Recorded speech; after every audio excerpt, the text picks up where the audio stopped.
Before I start the video, I'd just like to ask you, the viewer, before commenting or watching, just open your mind to the possibility that the world isn't exactly as you see it. Try to have an open mind, do your homework, do your research about what I'm talking about, and then give your opinion. Thank you. So today I watched a documentary about reincarnation, about a boy who claims to have lived before his current life. So Cameron Macaulay lives in Glasgow. At the time of the filming of the documentary, he's 5 years old, and he claims to have lived on a very small island called Barra. He would describe a white house by the sea, he would describe planes landing on the beach, he would describe playing with his siblings, and playing with a black and white dog.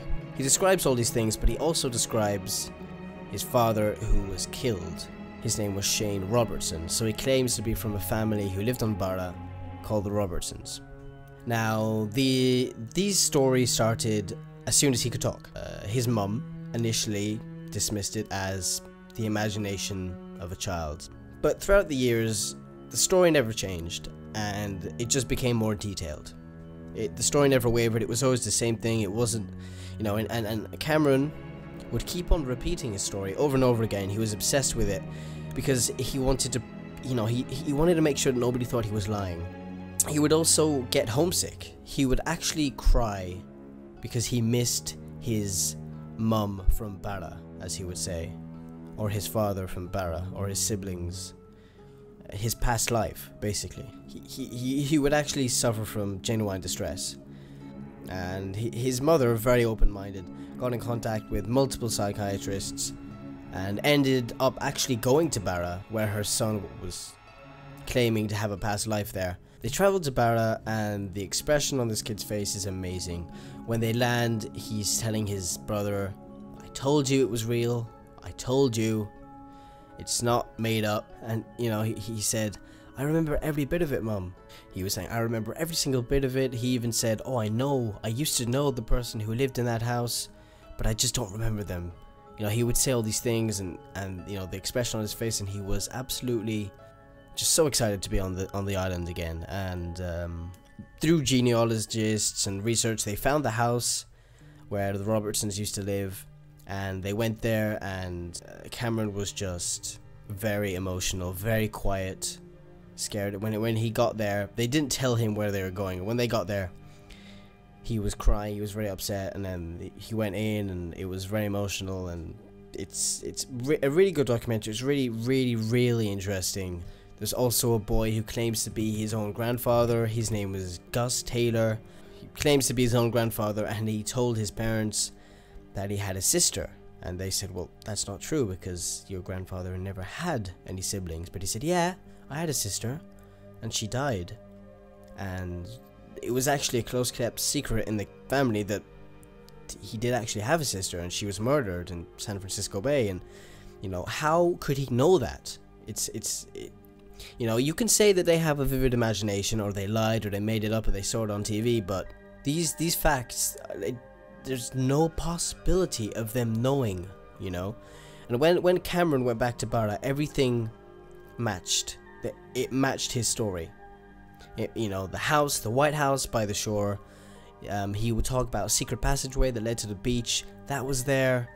Everything matched up. Everything, you know, fit the case, except his father, who was ran over by a car. They never were able to prove that. But, you know, the memory is a funny thing. You know, you don't always remember everything 100% correctly. You know, and they actually got in contact with a relative, a living relative of the family, and she had pictures of the dog he was describing, pictures of the house, pictures of everything. And it's just such an interesting thing to think about, man. It really got inside my head today. It really did. How can you explain this away? You can't. You know, you can be a skeptic and say, vivid imagination, you know, but you know, it doesn't work. If you just think about it, you know, how could he have known these things? It's not, you know. When this little kid, who's never been to this island before, pulls a name and a location out of his ass, he's never, you know, and they go there and everything is real, and it's crazy. It's absolutely crazy.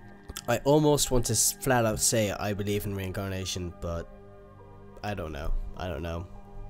My stance on religion and spirituality and God is always, I don't know. I don't know. I'm just a speck of dust in this world, and I just don't know. And this makes me think. In the universe, matter isn't destroyed or created. Everything changes. Everything just transforms into something else. So if we in fact have a soul, a soul, like a soul that takes up matter, it has to go somewhere. So what if what if our souls are just recycled and we just enter another living being? But we just don't remember it, and every now and again, you do remember it. Somewhere along the line something happens and you remember your past life. You know, what if I used to be some German dude and I don't know, you know, it's a very interesting, it's really interesting to think about. And you know, I love this shit, man. I really do. So hopefully you guys thought my thoughts were interesting. I don't know. Hopefully it wasn't too much of a boring video for you. You know, more stupid screaming funtage stuff soon, you know. But anyway, thanks for watching the video. I really do appreciate it. Love every one of you. See you guys later.